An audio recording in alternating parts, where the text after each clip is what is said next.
Hello दोस्तों, कैसे हो आप सब। I hope you all are doing great. तो आज हम वीडियो स्टार्ट करने से पहले मैं आपको बता देता हूँ कि मेरा इस वीडियो के माध्यम से किसी की भी धर्म का अपमान करना है, ये सब करना नहीं है। इस बारे में आज बात करने वाले हैं। जो अभी मुहर्रम गया था उसमें सनी ने एक ब्लॉग डाला था, तो उसको लेकर सनी के ऊपर लोग क्यों भड़क रहे हैं इस बारे में हम बात करेंगे।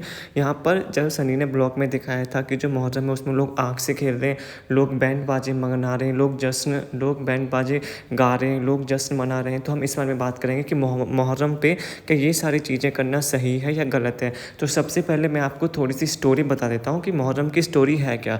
सबसे पहले हम बात करेंगे कि मनाया क्यों जाता है। तो यहाँ पर ये स्टोरी ऐसी है कि इमाम हुसैन और जो उनके फॉलोअर्स की शहादत की याद में दुनिया भर में सिया मुस्लिम जो है वो मुहर्रम बनाते हैं। इस पे क्वेश्चन में उठाता कि क्या सनी सिया है, उस पर भी मैं आपको बाद में बताऊँगा। तो अभी कहानी को आगे बढ़ाते। तो इमाम हुसैन पैगम्बर मोहम्मद के नाती थे जो करबला की जंग में शहीद माने हुए थे। तो मुहर्रम क्यों मनाया जाता है, इसके लिए हमें तारीख के उस हिस्से में जाना होगा जब इस्लाम ने खिलाफत यानी खलीफा का राज था। ये खलीफा पूरी दुनिया में मुसलमानों का प्रमुख नेता होता था। पैगंबर साहब की वफ़ात के बाद 4 खलीफा चुने गए थे। लोग आपस में तय करके इसका चुनाव किया करते थे। जब हम इस बारे में बात करेंगे कि अत्याचार का दौर कब आया, इसके लगभग 50 साल बाद इस्लामी दुनिया में घोर अत्याचार का दौर आया। मक्का से दूर सीरिया में गवर्नर यजीद ने खुद को खलीफा घोषित कर दिया। उसके काम करने का तरीका बादशाहों जैसा था, जो उस समय इस्लाम के बिल्कुल खिलाफ था, क्योंकि उसमें समय ऐसा माना जाता कि आप अगर जनता की खिलाफी करें तो आपको जनता के साथ रहना चाहिए, उनके दुख दर्द समझना चाहिए था। पर वो अपने आप को बादशाह समझने लग गया था। तब इमाम हुसैन ने यजीद को खलीफा मानने से इनकार कर दिया। इसके नाराज यजीद ने अपने राज्यपाल वलीद पुत्र अतूबा को फरमान लिखा, तुम हुसैन को बुलाकर मेरे आदेश का पालन करने को कहो, अगर वो नहीं माने तो उसका सर काटकर मेरे पास भेजा जाए। तो ये हुआ था अत्याचार का। तो राज्यपाल ने हुसैन को राजभवन बुलाया और उसको यजीद का फरमान सुनाया। इस पर हुसैन ने कहा, मैं एक व्यभिचारी, भ्रष्टाचारी और खुदा रसूल को न मानने वाले यजीद का आदेश नहीं मान सकता, क्योंकि यजीद जो है वो बादशाह तो बन गया था पर वो अल्लाह को नहीं मानता था, वो खुदा को नहीं मानता था, वो अपने आप को खुदा समझ बैठा था। इसके बाद इमाम हुसैन मक्का शरीफ पहुँचे ताकि हज पूरा कर सकें। वहाँ यजीद ने अपने सैनिकों को यात्री बनाकर हुसैन का कत्ल करने के लिए भेजा। इस बात का पता हुसैन को चल गया, और लेकिन मक्का ऐसा पवित्र स्थान है जहाँ किसी की भी हत्या हराम है, तो इस वजह से वहाँ पर जो है उसकी हत्या वो नहीं कर पाए। इसलिए उन्होंने खून खराबे से बचने के लिए हुसैन ने हज के बजाय उसकी छोटी प्रथा उम्रा करके परिवार सहित इराक चले आए। मुहर्रम महीने की 2 तारीख 61 हिजरी को हुसैन अपने परिवार के साथ करबला में थे। 9 तारीख तक यजीद की सेना को सही रास्ते पर लाने के लिए समझाइश देते रहे, लेकिन वो नहीं माने, क्योंकि वो तो अपने बादशाह वाले रूप में थे कि मतलब नहीं, हम तो बादशाह हैं, हम खुदा को नहीं मानते, अब मैं ही बादशाह हूँ। तो इसके बाद हुसैन ने कहा, तुम मुझे एक रात की मोहलत दो ताकि मैं अल्लाह की इबादत कर सकूँ। इस रात को आसुर की रात कहा जाता है। अगले दिन जंग में हुसैन के 72 फॉलोअर्स मारे गए थे इसी चक्कर में। तब सिर्फ हुसैन अकेले रह गए थे। लेकिन तभी अचानक खेमे में शोर सुना। आपको पता है कि हुसैन के एक 6 महीने का बेटा भी था जिसका नाम था अली असगर। वो प्यास से बहुत बेहाल था, क्योंकि वो छुप रहे थे, ये सारी चीज़ें कर रहे थे।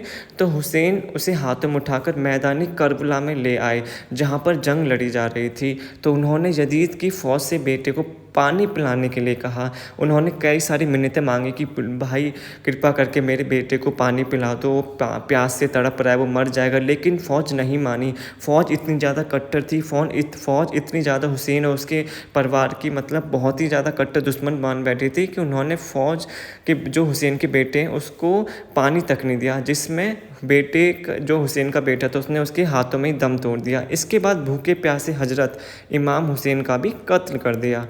हुसैन ने इस्लाम और मानवता के लिए अपनी जान कुर्बान की थी।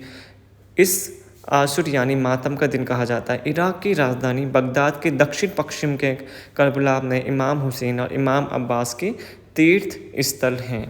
तो आप लोग ही बताइए, जिस इंसान ने हम मतलब अपनी कम्युनिटी के लिए इतना सब कुछ किया हो, अपनी जान गंवा दी हो, अपने बच्चे को अपनी आंखों के सामने मरता हुआ देखा हो, पर उसने हार नहीं मानी थी, तो उसका जश्न क्या हम लोग ऐसे मनाएंगे? उसका मातम क्या हम लोग बैंड बाजे बजाकर मना सकते हैं? मेरी अगर ओपिनियन, अगर मैं अपना पर्सनल ओपिनियन दूँ तो बहुत ही ज़्यादा ख़राब है। और यही जो है बहुत सारे लोग उसके ब्लॉग के नीचे भी कमेंट में लिख रहे हैं कि नहीं, ये बहुत ज़्यादा गलत है। सबसे पहले तो सनी के शिया होने पर ही बहुत ज़्यादा सवाल उठ रहे हैं कि आप वो शिया हैं जो उन्होंने मुहर्रम में भाग लिया, क्योंकि इसमें माना गया है कि जो शिया होते हैं वो इसमें भाग लेते हैं। तो मुहर्रम में आपने देखा, इसने ब्लॉग में दिखाया कि लोग आग से खेल रहे थे और बैंड बाजे, जैसा कि आप लोग अभी भी देख सकते हो बैंड बाजे हो रहे हैं, लोग डांस कर रहे हैं। तो ये सब, तो मुहर्रम में क्या आग से खेलना चाहिए? बिल्कुल भी नहीं। मुहर्रम एक गम का महीना है जो इमाम हुसैन की शहादत की याद में मनाया जाता है। इस महीने में आग से खेलना या किसी भी तरह का तमाशा करना उचित नहीं है। यह महीना शोक और चिंतन का महीना है, इसलिए इसे सम्मान और गंभीरता के साथ मनाना चाहिए। बट यहाँ पर लोग क्या कर रहे हैं? यहाँ पर क्या लोग इसकी रिस्पेक्ट कर रहे हैं? यहाँ पर तो बैंड बाजे बज रहे हैं, लोग मतलब क्या बोलते हैं, आग से खेल रहे हैं, लोग डांस कर रहे हैं। मुहर्रम के दौरान लोग आमतौर पर मातम मनाते हैं, जुलूस निकालते हैं और इमाम हुसैन की शहादत को याद करते हैं कि कैसे उन्होंने मानवता की रक्षा के लिए अपनी जान की कुर्बानी दे दी थी। आग से खेलना जो कि खतरनाक और गैर जिम्मेदाराना हरकत है, इस पवित्र महीने के साथ मेल नहीं खाता है। भाई आप खुद ही सोचिए, जिस में आप गम मना रहे हो, जिस चीज़ के लिए आप गम मना रहे हो, आप कैसे आग के साथ ऐसे खेल के खुद इतनी गैर जिम्मेदाराना हरकत कर सकते हो? ये समझ नहीं आ रहा। इस पवित्र महीने के साथ ये बिल्कुल भी मेल नहीं खाता। कुछ लोग मुहर्रम के दौरान अखाड़ेबाजी या करतब दिखाते हैं, लेकिन आग से खेलना एक अलग मामला है जिसे इस्लाम में हराम माना गया है।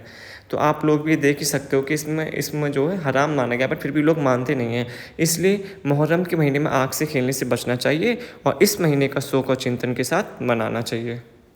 ये यहाँ पर बात इसकी भी आई थी कि ये जो जश्न मनाया जा रहा है, बैंड बाजे बजाए जा रहे हैं, लोग डांस कर रहे हैं, क्या ये भी उचित है? ये बिल्कुल भी सही नहीं है। भाई आप किसी का गम मना रहे हो जिसने हमारी मानवता को बचाने के लिए, मतलब अपने इस्लाम को बचाने के लिए अपनी जान दे दी, अपने परिवार को अपनी आंखों के सामने मरते हुए देखा, तो क्या आप लोग उसका मतलब जो शोक का जश्न है वो ऐसे मनाएंगे? ये तो भाई ये जश्न ही हो रहा है, ये शोक का मातम मनाया जा रहा है। तो इसमें ये सारी चीज़ें करना मुझे नहीं लगता कि बिल्कुल भी सही है। ये देखिए लोग कैसे मतलब मना रहे हैं, पूरा जुलूस, मतलब जुलूस आप निकाल सकते हो, पर ये बहुत ही ज़्यादा गलत है कि आप डांस भी कर रहे हो, उसमें डांस भी कर रहे हैं कुछ लोग, आग से खेल रहे हैं कुछ लोग, और यहाँ पर वो लोग मतलब बैंड बाजे बजने। भाई बैंड बाजे मुझे नहीं लगता कि मतलब किसी की भी मौत पर या किसी के भी मतलब जो शोक मनाते हैं वहाँ पर कहीं भी बजता होगा। तो ये लोग बहुत ही, आप लोग कमेंट सेक्शन बताना आपको क्या लगता है इस बारे में, क्या ये बात सही है या गलत है? कि मतलब अगर आप किसी की शोक मना रहे हो, किसी का मातम मना रहे हो, तो क्या वहाँ पर बैंड बाजे बजाना या वहाँ पर इस तरह की गैर जिम्मेदाराना हरकत करना जिसमें कि आपको पता है कि वो गैर जिम्मेदाराना हरकत है, वहाँ पे आप अपनी ज़िंदगी तो दांव पर लगा ही रहे हो, पर साथ साथ में आपने देखा वो जो आग से खेला तो उसने आग उठाकर इधर उधर फेंकी है, तो वहाँ पर और पास लोग भी थे तो वो उनको जाकर भी लग सकती थी। तो आप लोग ये बताना क्या ये सही है? क्या आग से खेलना, बैंड बाजा बजाना, वो भी ऐसे माहौल में जो कि बहुत पवित्र माना गया है, जो कि उस इंसान को याद कर रहा है जिसने तुम्हारे इस्लाम के लिए इतना सब कुछ किया, जिसने तुम्हारे इस्लाम के लिए, अपनी मानवता की रक्षा के लिए उसने अपनी जान गंवा दी। भाई उस इंसान का सोचिए जिसने अपनी आंखों के सामने अपने बच्चे को तड़पता मरता हुआ देखा होगा। मतलब जब उसका बच्चा सोचो पानी के लिए तड़प रहा था, उस पर क्या बीती होगी आप खुद ही सोचिए। पर फिर भी उसने हार नहीं मानी, फिर भी उसने उनके सामने जो है वो माथा नहीं टेका, क्योंकि वो भी जानता था कि वो बादशाह ज़रूर बन सकता है पर वो अल्लाह कभी नहीं बन सकता। वो जो भगवान है वो उसका रूप कभी नहीं ले सकता।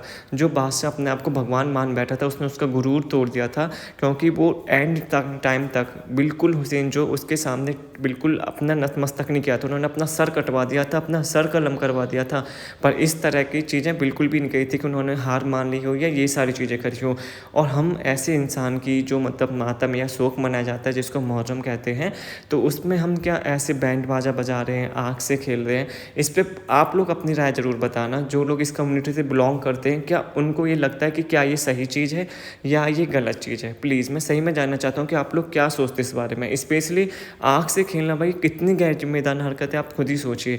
और ये देखिए आप लोग यहाँ पर देख सकते हो, यहाँ पे लंगर लग रहा था और मुझे यहाँ पे खाने का भी मुझे बहुत बेकार लगा जो सनी ने अपने ब्लॉग में दिखाया कि मतलब भाई ऐसा मतलब कैसे कर सकता है? मतलब खाना आप लंगर लगा रहे हो ठीक है पर खाने को ऐसे फेंक कर देना, या तो आप अपने साथ इतने लोग रखो जो ढंग से डिस्ट्रीब्यूट कर पाएँ। अगर आप नहीं रख सकते तो आप ऐसी जगह जाइए जहाँ भीड़ कम हो।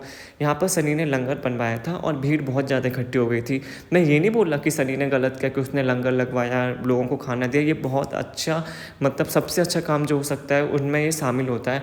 बट ऐसे खाने की बेइज्जती करना, खाने का अपमान करना मुझे नहीं लगता किसी भी तरीके से सही है। तो यहाँ पर जो है सनी ने अपने घर पर ही जो है बिरयानी बनाई थी, क्योंकि वहाँ पर लंगर में जाने वाला था। इसी वजह से जो है इसके ऊपर सवाल भी उठे थे, क्या सनी जो है वो सिया है। तो ये मैं आपको अपनी नेक्स्ट वाली वीडियो में बताऊंगा। पर अभी जो सनी ने यहाँ पे किया इस वीडियो में कि मतलब वो अपना खाना इधर से उधर ऐसे फेंक रहे हैं, या तो भाई आपको इंसान इतने लेके जाने चाहिए थे जो आपकी भीड़ को कंट्रोल कर पाए, 4-5 जगह जो मतलब भीड़ जो है डिस्ट्रीब्यूट हो जाए। अब तुम 4-5 लोग एक ही जगह खड़े हो गए, वहीं से खाना जो आपके पास है उसको हाथ से दे रहे हो और जो दूर दूर है उनको फेंक के दे रहे हो। तो मुझे नहीं लगता कि यार आप ठीक है लंगर लगाया है आपने, बट खाने को इस तरह से फेंक कर देना किसी भी तरीके से जायज़ है, ये मुझे बिल्कुल पसंद नहीं आया। आप लोग ज़रूर बताना आप लोगों का क्या कहना है इस पर, कि क्या अगर आप लंगर लगा रहे हो तो इस तरह से खाना क्या आप डिस्ट्रीब्यूट कर सकते हो। खाने को फेंक कर मतलब ये लंगर कहलाना हुआ, या मतलब खाने का अपमान कहलाना हुआ। यार अगर आपको इतना ही था तो आपको लोग डिस्ट्रीब्यूट करने चाहिए थे, तो जो आपकी भीड़ थी वो भी डिस्ट्रीब्यूट हो जाती और सब लोग आराम से जो है खाना ले पाते। अब तो पर इन्होंने ऐसा कुछ नहीं किया, एकदम मिसमैनेजमेंट था और खाने को ऐसे फेंका जा रहा था जैसे कि पता नहीं कोई वैल्यू नहीं है। और आप सबको पता है कि इंडिया में हम लोग खाने को कितनी ज़्यादा वैल्यू करते हैं, बहुत ज़्यादा वैल्यू करते हैं खाने की। हमको पता है कि खाने की एक एक दाने की कितनी वैल्यू होती है, तभी हम सब लोग जो इतनी रिस्पेक्ट करते हैं, नीचे बैठकर खाना खाते हैं, कभी खाने को अपनी थाली में नहीं छोड़ते, कभी खाने को वेस्ट नहीं करते, कभी खाने को डस्टबिन में नहीं फेंकते। अगर खाना बच भी जाता है तो गाय वगैरह को खिला देते हैं, ये सारी चीज़ें हम करते हैं। पर इस तरह से खाने को फेंक कर लोगों में डिस्ट्रीब्यूट करना, ये मुझे कहीं से भी जो है सही नहीं लगा। तो आप लोग मुझे कमेंट सेक्शन में ज़रूर बताना आप लोगों को क्या कहना है इस चीज़ के ऊपर। सबसे पहला पॉइंट, क्या मुहर्रम पे जो है हमें मतलब क्या बोलते हैं आग से खेलना चाहिए। दूसरा, क्या बैंड बाजे से उस इंसान की शोक मनानी चाहिए जो मतलब जिसने मानवता के लिए अपना सर कलम कर दिया, अपने आंखों के सामने अपने परिवार को मरता हुआ देखा। और सेकंड चीज़ जो मैंने इसमें जो वो करी है, हाईलाइट करी है, कि जो खाने का अपमान है क्या वो इस तरह से होना चाहिए था लंगर में, क्या इनको मैनेजमेंट ढंग से खाने का नहीं करना चाहिए था। आपको पता था कि आप लंगर लगाने वाले हो तो भीड़ बहुत ज़्यादा आने वाली है, लोगों को पहले से पता होता है, तो आपको अपने जो आदमी है उसी हिसाब से डिस्ट्रीब्यूट करने चाहिए थे आसपास। तो ये मेरा कहना है, तो आप लोग ज़रूर बताना। इससे हमें यही सीख मिलती है कि मतलब जो हमारे त्यौहार होते हैं ना, उनको एकदम जो चीज़ जिस हिसाब से मनाई जाती है ना उस हिसाब से मनाई जानी चाहिए। हमें अपने आप से उसमें कुछ ऐड नहीं करना चाहिए कि मतलब जो त्यौहार है वो है किसी और चीज़ के लिए और आप कर कुछ और चीज़ रहे हैं। और दूसरी बात यहाँ पे खाने की, ये देखिए मैं यही बोल रहा था कि यहाँ पे जो पास लोग हैं वहाँ पर तो ये हाथों से खाना दिया जा रहा है, पर जो दूर वहाँ पर रूट है वहाँ पर ये फेंक रहे हैं खाने को। तो ये बहुत बेकार बात है, पता नहीं किसके हाथों में गया, क्या पता किसी ने अगर हाथ में छूट गया तो पैरों में नहीं गिरा होगा। तो यहाँ पर खाने का मुझे ये मिसमैनेजमेंट बहुत बेकार लगा। तो आप लोग ज़रूर बताना आप लोगों को क्या कहना है इस चीज़ के ऊपर। क्या इन लोगों को जो है मतलब मैनेजमेंट ढंग से नहीं करना चाहिए था, जिससे कि खाना जो है वो ढंग से डिस्ट्रीब्यूट हो जाता। और यहाँ पे जो लोग सनी को गालियाँ दे रहे हैं, भाई सनी की भी मुझे नहीं लगता इसमें कोई गलती है कि चलो उसने तो ब्लॉग शूट कर दिया, वो भी क्या बोल सकता है भाई इस पर। जो लोग इतने सालों से प्रथा बनाते हुए हैं वो उनको जाकर रोक तो नहीं सकता, वो उसके लिए हानिकारक है। तो सनी को जो गाली दे रहे वो मुझे समझ में नहीं आया। तो आप लोग बताना आपको वीडियो कैसी लगी, अगर अच्छी लगी तो चैनल को लाइक कर देना, शेयर कर देना।